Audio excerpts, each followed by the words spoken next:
하나님 아버지와 우리 주 예수 그리스도로부터 오는 은혜와 평강이 함께 이 기도의 자리를 지키시는 여러분에게 가득하시기를 축복합니다.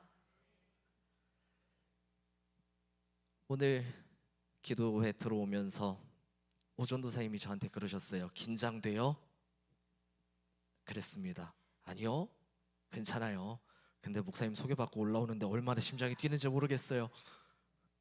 근데 표정은 티 안 나죠? 감사합니다. 여러분께 한 가지 질문을 드리고자 합니다. 여러분은 예수님을 사랑하시나요? 이 질문을 드렸을 때 아니요 라고 대답하실 분은 이 자리에 안 계실 겁니다.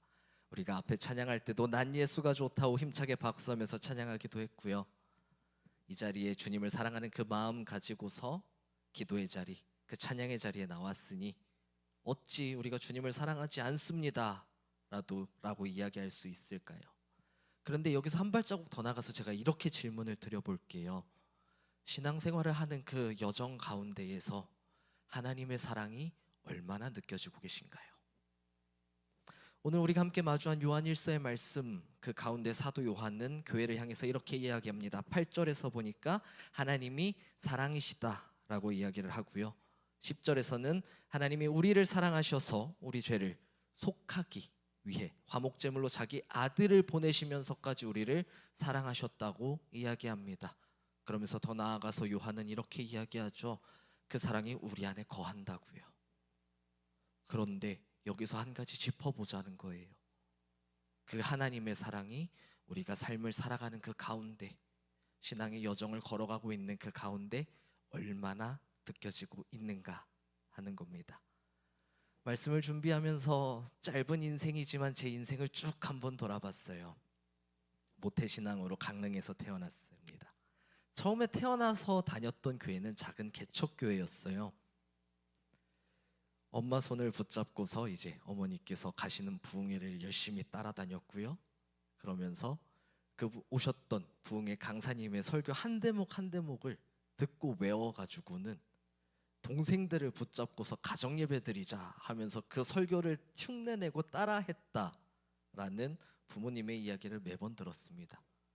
그러면서 주변의 친척분들 아니면은 이제 친한 목사님들이 저를 장난식으로 그렇게 어릴 때 부르셨다 그래요. 최 목사. 근데 저는 그 말을 듣고 이렇게 대답합니다. 최 목사가 뭐야? 최 목사님이지. 이 말을 어머님께 매번 들었습니다. 그때마다 돌이켜보면은 어린 시절에 나는 교만의 선봉장이었구나 생각을 하지 않을 수가 없었습니다. 어린 시절부터 그렇게 주의 종이 되겠다고 열심히 준비하면서 달려왔습니다. 저는 어릴 때 그렇게 태권도 도장을 가고 싶었거든요. 근데 어머니는 태권도 도장을 보내시는 게 아니고 피아노 학원을 보내셨어요. 교회에서 반주하라고요. 그렇게 피아노 학원 열심히 다니면서 대회 나가서 상도 타고 그렇게 레슨 받으면서 교회에서는 반주하고 성가대 반주도 하고 찬양팀도 만들고, 그렇게 찬양팀 만들면서 교회 안에서뿐만 아니라 교회 밖으로도 찬양팀을 만들어서 사역을 하다 보니까 우리 교회 전에 계셨던 유아부 전도사님인 이지 전도사님하고 강릉에서 만나가지고 그때 팀 사역을 같이 했었던 적도 있었습니다. 그렇게 만들고 사역하고 꾸리고 세워나가고 그러는 가운데 중학교 1학년 때였어요. 여름 수련회 가가지고 소위 이야기하는 불을 받았습니다. 마지막 날 저녁 집회로 기억을 해요. 이 단상 위에 올라가가지고 무릎 꿇고 기도하는데 눈물 콧물 다 쏟으면서 방언 터지고 성령 받고 성령 체험하고 그러면서 하나님 앞에 한 번 더 결단합니다. 그리고 소명에 대한 확신을 가지고 나아갑니다. 주님, 제가 주의 종의 길을 걷겠습니다. 그렇게 해서 열심히 달려오고 있었습니다. 그런 가운데에 아주 좋은 기회로 신학교에 들어가기 전부터 공예배를 집례하고 설교하는 기회가 생겼습니다. 신학교를 가지도 않았던 중학교 3학년 때였어요. 어떻게 처음 이 설교를 할 수 있게 되었느냐면 사진 한번 보여주세요. 네, 전라북도 운주군 완주면 완창리에 있는 완창교회라는 곳입니다. 이곳은 제 둘째 이모님께서 목회하시는 곳이에요. 이 둘째 이모님 목사님이신 제 이모님은 제가 평소에 기도 부탁을 잘 안 하는 사람인데도 불구하고 무슨 일이 있을 때마다 항상 기도 부탁을 드리고 항상 조언을 구하면서 제가 주의 종의 길을 걸어갈 때마다 항상 큰 도움을 주시고 조언을 해주시는 그런 분이십니다. 그리고 어릴 때마다 방학에 항상 저 교회를 놀러 가가지고 그때부터 주일 성수, 헌금 생활, 11조 생활, 예배 생활 그런 신앙의 훈련들을 항상 저기서 받았던 것 같아요. 그런 이모님께서 1984년도 5월에 저곳에서 교회를 개척하시고 86년도에 성도들과 함께 냇가에서 모래 퍼 날라다가 벽돌 직접 찍어가지고 정갈하게 저렇게 예배당을 지으셨다고 합니다. 지금은 마을 규모도 많이 줄어들고 해서 교회에 할머니 권사님 한 분, 집사님 한 분, 딱 이렇게 두 분 나오시는 곳이에요. 이런 시골 농촌 미자립 교회다 보니까 부교역자를 어떻게 둘 수 있겠어요. 그래서 담임 목사님이신 이모님께서 교회를 비우실 때마다 저한테 연락을 주세요. 제가 사역을 안 하고 있을 때, 쉬고 있을 때마다 전화를 주셔가지고는 이날부터 이날까지 내가 교회를 비운다. 그러니 와서 채워라 하시는 거예요. 그게 처음 시작이 중학교 1, 3학년 때 2010년도였거든요. 저는 아직도 돌아보면 이모님께서 왜 중3짜리 어린애한테 예배를 맡기셨는지 아직도 이해를 하지 못하고 있습니다. 한 가지 추측해보기로는 어릴 때부터 그렇게 주의 종의 길을 걷겠다고 했으니까 조카 훈련시키겠다고 그러셨던 것 같아요. 그렇게 땜빵의 시작이 펼쳐집니다. 2010년도에 수요예배 한 차례, 그리고 대학교 입시 준비하던 2012년에는 한 달의 주일 예배, 신대원 가기 직전이었던 2018년에는 6개월을 저한테 맡기셨고요. 입대를 앞두고 있던 2022년도에는 군대 가기 얼마 안 남은 조카를 불러가지고 예배 자리를 메꾸라 하셨습니다. 신학교 들어가기 전에는 이게 웬 기회냐, 웬 떡이냐 하고서 신나게 내려갔어요. 그런데 신학교 들어가고 나서는 이모한테 따지기 시작했어요. 이모, 완창교회는 장로교회잖아요. 저는 이모께서 그렇게 뭐라 하셨, 총신대학교도 못 들어갔고 알미니안주의의 성결교인인데 어떻게 저한테 강단을 맡기실 수 있습니까? 그렇게 따지면서 안 내려가려고 튕겨봤거든요. 근데 이모님께서는 딱 한마디 하십니다. 야, 내가 네 목회 30년 선배야. 까라면 까. 그 말을 들으면 저는 다른 말을 할 수가 없습니다. 아멘 하고서 내려갑니다. 많은 성도님 앞은 아니었지만 할머님 권사님 한 분, 할머니 집사님 한 분 앞에서 예배를 집례하고 설교를 합니다. 토요일에 미리 내려가서 토요일 저녁에는 신방을 하고요. 주일에 예배 집례를 그렇게 했습니다. 그래서 저는 그때를 이렇게 불러요. 담임 목사 땜빵의 기간이라고요. 이곳은 고속버스를 타고 내려가서 시내버스를 타고도 2번을 갈아타는 6시간짜리의 코스였습니다.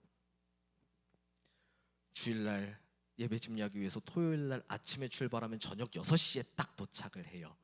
그러면 이제 간단하게 저녁 먹고 권사님 댁 갔다가 집사님 댁 갔다가 들어와서 예배 준비하고 그리고 주일날 예배 드리고 다시 올라오는 코스였어요. 그렇게 6개월, 길게는 6개월, 짧으면 한 달 왔다 갔다 하면서 느꼈던 거는 하나님이 이렇게 나를 사랑하시는구나 하는 걸 뼈저리게 느꼈던 시간들이었습니다. 특히 그 교회를 왔다 갔다 하면서 보았던 2분의 성도님 그 모습을 보면서 하나님의 사랑이 이런 거구나 하고 아주 뼛속 깊게 느꼈던 시간들이었어요. 그래서 그 왔다 갔다 하는 과정 중에 버스 안에서 할 게 없잖아요. 열심히 SNS에 글을 썼습니다. 그리고 항상 그 글 마지막에 한 문장을 이렇게 썼어요. 목회하러 내려갔다가 목회를 받고 돌아오는 시간이었다 라고요. 마지막으로 다녀온 지가 벌써 4년이 넘어갑니다. 근데 그 4년이라는 시간이 흘러갔음에도 마지막에 들었던 기도 한 문장을 잊지를 못해요.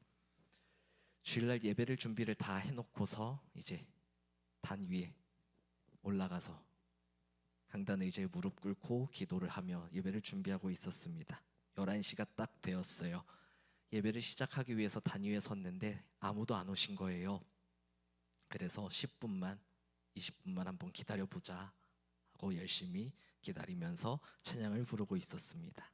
그러다가 그 할머니 집사님 한 분이 이제 뒤늦게 예배당 안으로 들어오셨어요. 그러시고는 평소에 자신이 앉는 그 자리 위에 서서는 이렇게 기도를 하시기 시작하십니다. 하나님, 우리 완창교회 예배당이 이렇게 정갈하게 예쁘게 우뚝 서 있는데 왜 이 공간이 텅텅 비어 있어야 합니까? 하나님, 이 공간을 채워주세요. 사람들을 보내주세요 하면서 기도하셨던 그 모습, 그 기도의 내용을 아직도 잊지 못하고 있습니다. 그날 무슨 생각이었는지 모르겠어요. 준비했던 본문, 준비했던 찬양, 설교 다 덮어두고 그날 주님이 주시는 감동대로 새로운 본문을 그 자리에서 잡고 설교를 했습니다. 그 할머니 집사님께서 대장 쪽이 많이 안 좋은 분이셨어요. 그래가지고 앉지도 못하는 그런 몸 상태셨거든요. 그래서 예배 시간 내내 계속 서 계셨던 분이십니다. 그 모습을 보면서 제가 단 위에 있는 게 아니라 그 할머니 집사님 앞으로 내려가가지고 예수님께서 병자를 고치셨던 이야기를 하면서 집사님에게도 그 치유의 역사가 일어날 거라고 말씀을 전했던 기억이 납니다. 이러한 여정들 가운데에 어릴 때부터 주의 종의 길을 걷겠다고 하면서 보내왔던 이 시간들 속에서 하나님이 나를 사랑하신다 굉장히 많이 깊게 느꼈습니다. 매일 예배의 자리에 나아가고 기도의 자리에 나아가고 말씀 앞에 서면서 하나님을 만나고 그 가운데에 하나님께서 나를 이렇게 사랑하신다, 하나님의 사랑은 이런 것이다 느끼고 체험하고 경험하니까 하나님께서 나를 사랑하신다는 게 너무나도 당연하게 절절하게 받아들여지고 고백할 수밖에 없게 되더라고요. 그러한 여정이 우리의 삶 가운데 매 순간 있으면 얼마나 좋을까요? 하나님의 사랑에 반응해서 우리가 하나님을 사랑한다 고백하는 것도 매일 매 순간 터져 나오면 얼마나 좋을까요? 그런데 우리네 인생이 그렇게 되지가 않음을 바라보게 됩니다. 신학교 들어갈 때였어요. 수시를 4장을 썼는데 수능은 보기가 싫어가지고 수능 점수가 안 들어가는 대학교만, 그 전형만 쏙쏙 뽑아가지고 4곳을 썼어요. 명지대 국문과, 서울신대 신학과, 백석대 신학과, 침신대 신학과 이렇게 4곳을 썼는데 명지대 국문과만 떨어지고 신학과 3곳만 딱 붙더라고요. 그래서 입시 결과들을 보면서 하나님 앞에 이렇게 얘기했어요. 주님, 다른 길로 도망갈 수 있는 어떤 여지도 남겨주지 않으시는군요.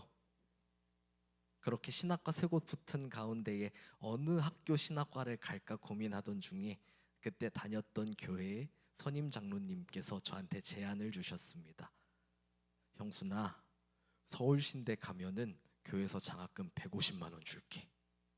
그 교회가 한 학기에 한 명당 대학생에게 50만 원을 줬거든요. 장학금을 3배를 주겠다는 거예요. 아멘 할렐루야 하고 서울신대 신학과에 입학을 신청합니다. 그렇게 학교 다니면서 공부를 다양하게 했습니다. 교양 수업 들으면서 철학도 공부하고 언어도 공부하고 전공 수업도 듣고 그렇게 공부를 했지만 1, 2학년 때는 열심히 놀았어요. 누가 그러더라고요. 1, 2학년 때는 놀아야 된다고. 그래서 1학년 때 F도 많이 나와봤고요. 학사 경고도 그래서 받아봤습니다. 그렇지만 참 재미있게 놀았어요.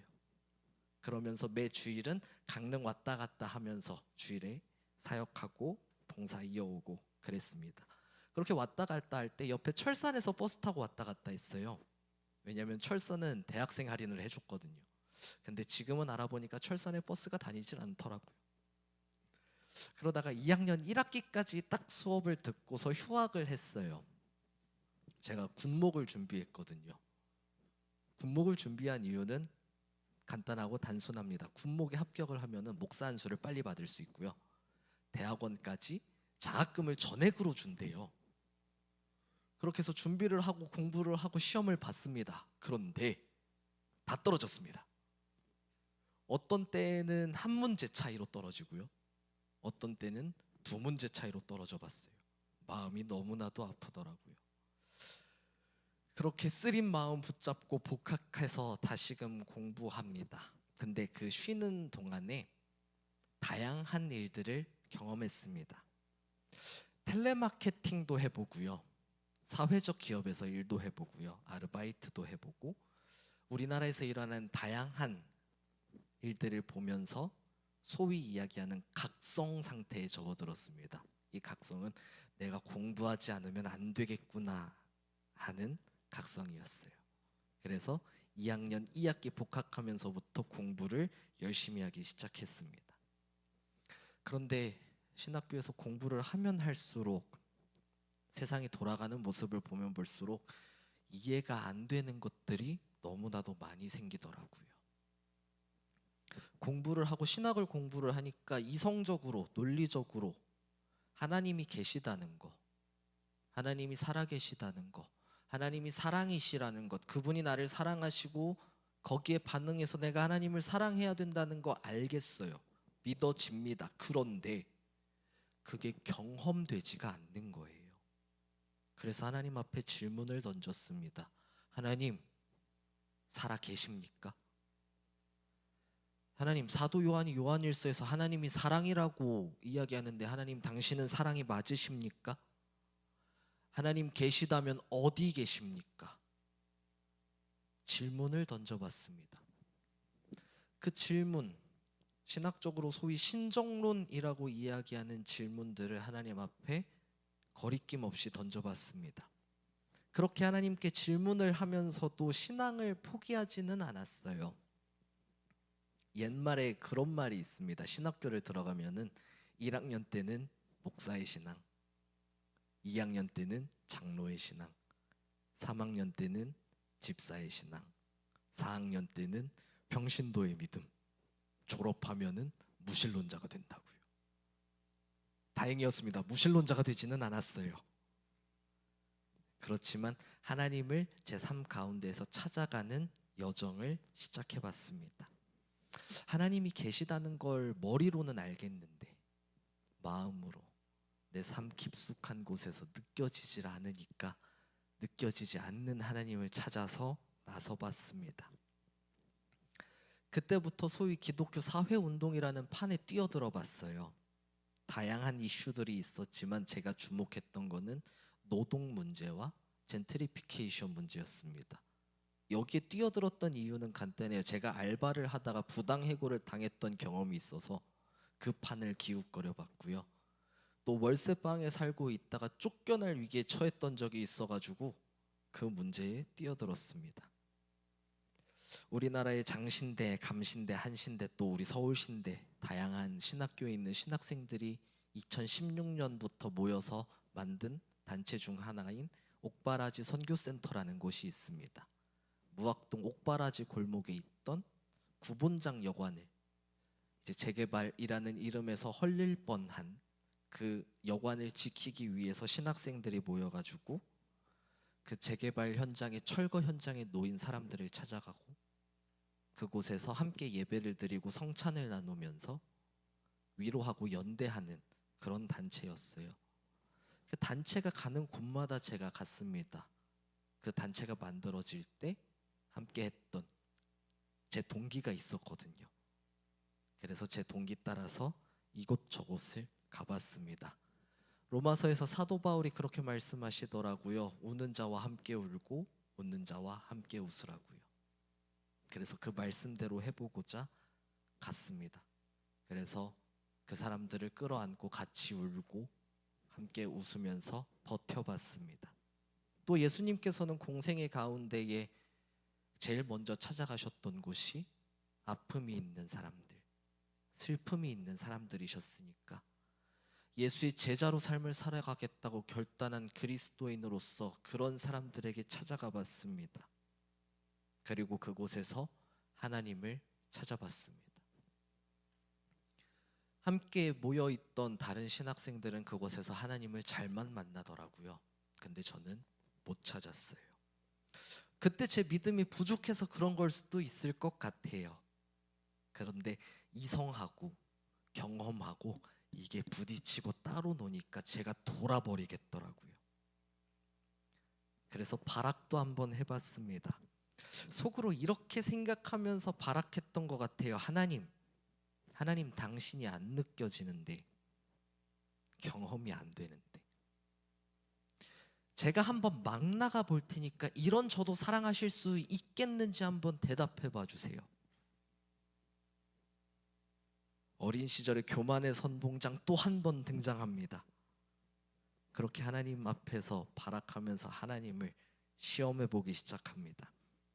그때 교회에서 하면은 눈치 보일 만한 거 다 해봤던 것 같아요. 뭐 했는지 이 자리에서 말씀드리면 여러분이 시험 드실 것 같으니 하나하나 일일이 말씀드리진 않겠습니다. 혹시 궁금하시면 따로 찾아오셔서 물어봐 주시면 제가 하나하나 전부 설명을 드리겠습니다.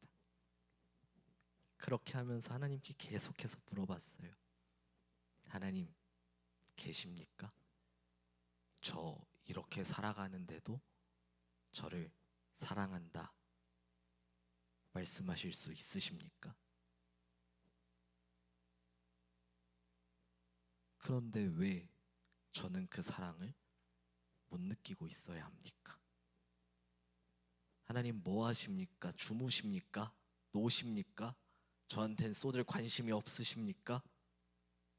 그렇게 따져 물었습니다. 그렇게 물으면서도 열심히 그 현장들 나아가고, 또 자취할 때 제 방 한 곳에는, 한 구석탱이에는 제 기도 자리가 있었어요.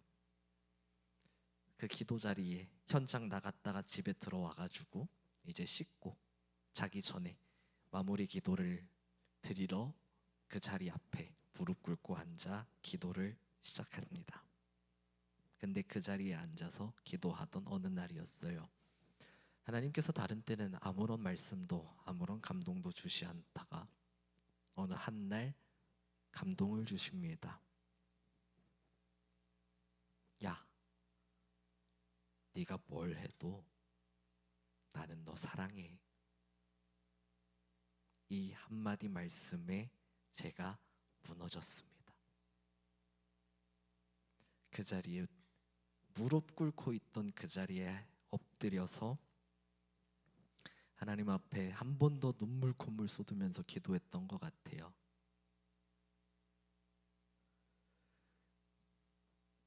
그 가운데에 이제 다시금 체험이 시작됐잖아요. 이성과 경험이 이제 따로 놀지 않게 되더라고요. 이제는 매 순간 하나님의 사랑이 다시금 느껴지고요. 하나님께서 나를 이렇게 이끌어 가시는구나 하는 그 인도하심의 여정이 느껴지고요. 그렇게 이성과 경험을 모두 잡은 채 이 길을 이어서 가고 있습니다.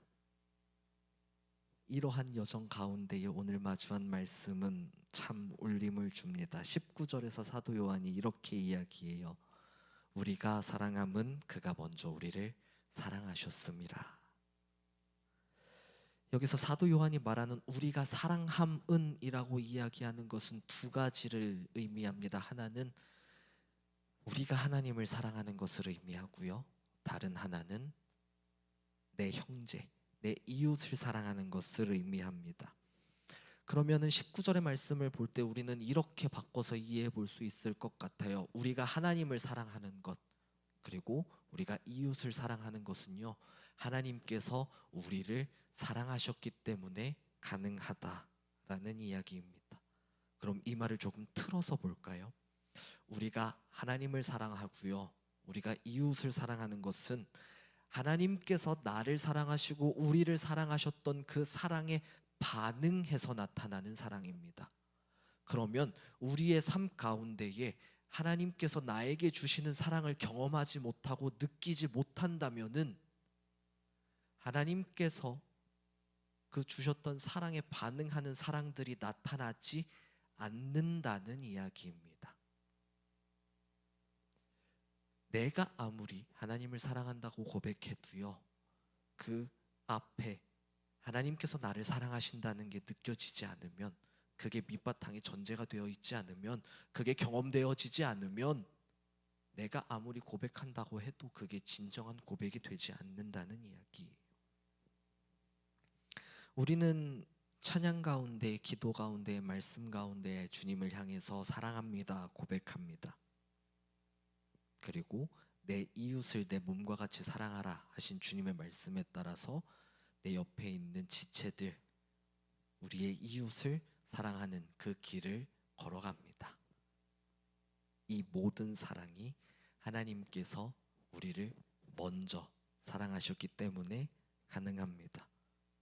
자신의 하나뿐인 그 아들마저 십자가에 매달아 죽이면서까지 하셨던 그 사랑, 그 사랑이 없다면은, 그 사랑이 우리 가운데 깊숙이 자리하지 않는다면은, 우리가 아무리 날고 기고 뛰어도 하나님을 사랑할 수도, 이웃을 사랑할 수도 없다라는 이야기입니다. 그래서 우리는 이 여정 가운데에 한번 돌아보고 점검해봐야 합니다. 교회는 지금 사순절 기간을 보내고 있죠. 그래서 우리의 모습을 돌아보고 짚어보기가 참 좋은 시간인 것 같아요. 전통적으로 사순절 기간 동안 교회는 그리스도의 부활을 기다리면서 그 부활을 맞이하기에 적합한 모습이 되도록 우리의 자신을 돌아보고 회개하고 절제하고 기도하면서 시간을 보내왔습니다. 이 기간 동안에 우리가 한 가지 돌아봐야 하는 것은, 우리를 위하여 죽으신 그 십자가 사랑을 묵상하면서 그 그리스도의 고난에 동참하면서 그 사랑이 내 삶 가운데에 얼마나 느껴지는지를 돌아보자 하는 겁니다. 우리가 하나님을 사랑한다라고 이야기하는 것은 어떻게 보면은 이렇게도 바꿔서 이야기해 볼 수 있을 것 같아요. 하나님과의 관계가 어떻게 이루어지고 있는지를 돌아보자 하는 이야기이기도 합니다. 사랑이라고 이야기하는 게 단순히 그저 내가 느끼는 것, 내 감정적인 요소만 있는 것은 아니잖아요. 어떤 사람이 사랑을 이야기하면서 이렇게 이야기하다고요. 사랑은 동사다 라는 말로 설명하는 걸 본 적이 있습니다. 사랑은 단순히 감정적으로 느끼고 감정적으로 경험하고 하는 것을 넘어서서, 사랑한다면은 그 사랑에 맞는 행동까지 나타나야 한다라는 설명이었습니다.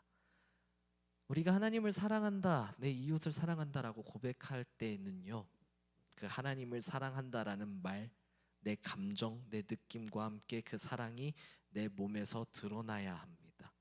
이웃을 향한 사랑도 마찬가지예요. 이웃을 사랑한다고 말만 하는 게 아니라, 그렇게 느낌으로서만 간직하고 있는 것이 아니라 그 사랑을 행동으로서 표현해야 진정한 사랑이라고 이야기할 수 있습니다. 그러면 반대로 하나님이 우리에게 주시는 사랑도 마찬가지입니다.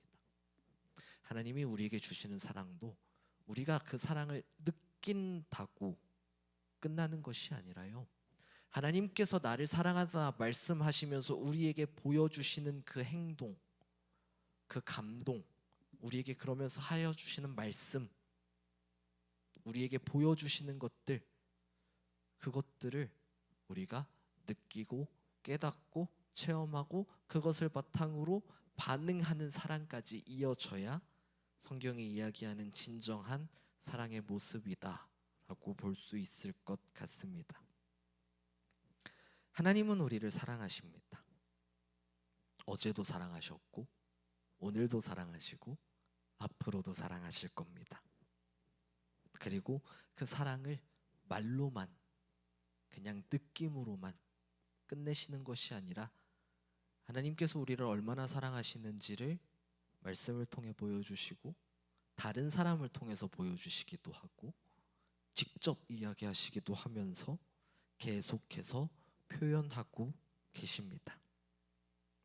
그 사랑을 내가 얼마나 느끼고 있는지, 우리의 삶 가운데 매 순간 느끼면 참 다행입니다. 참 좋습니다. 그러나 그렇지 않다면 무엇이 그 사랑을 느끼는데 방해가 되고 있는지, 장애물이 되고 있는지를 돌아보는 사순절의 기간이 되기를 소망합니다. 그리고 그 사랑에 반응해서 하나님을 사랑하고 이웃을 사랑하는 그 모습으로 나아가기를 소망합니다. 오늘 사도 요한이 말씀 가운데 이렇게 이야기하더라고요. 우리가 서로 사랑하면은 하나님의 사랑이 완성된대요. 이 말을 다르게 역으로 바꿔본다면은요, 우리의 사랑은, 우리의 반응하는 이 사랑은 하나님의 사랑을 완성시키는 사랑입니다. 우리가 사랑하지 않으면, 조금 과감하게 이야기해서 이렇게도 표현해 볼 수 있어요. 하나님의 사랑을 사랑되게 하지 못해요. 하나님의 사랑은 영원한 사랑이고요, 우리에게 너무나도 좋은 사랑이고요, 절실한 사랑인데요, 그 사랑이 진정한 사랑이 되게 하려면은 우리의 사랑이 동반돼야 한다 하고 본문은 같이 이야기합니다. 그래서 우리가 돌아보기를 소망합니다. 사랑하는, 앞으로도 사랑하고 싶은, 존경하는 개봉교회 성도 여러분, 함께 돌아보며 주님의 사랑을 경험하고 그 경험한 사랑에, 되찾은 사랑에 반응하여서 다시금 하나님의 사랑을 사랑답게 만드는, 온전한 사랑을 이뤄나가는 그러한 모습으로 우리가 이 신앙의 여정을, 사순절 기간을 보낼 때 모든 지각 위에 뛰어난 하나님의 평강이 그리스도 예수 안에서 여러분의 마음과 생각을 지키실 겁니다. 기도합니다.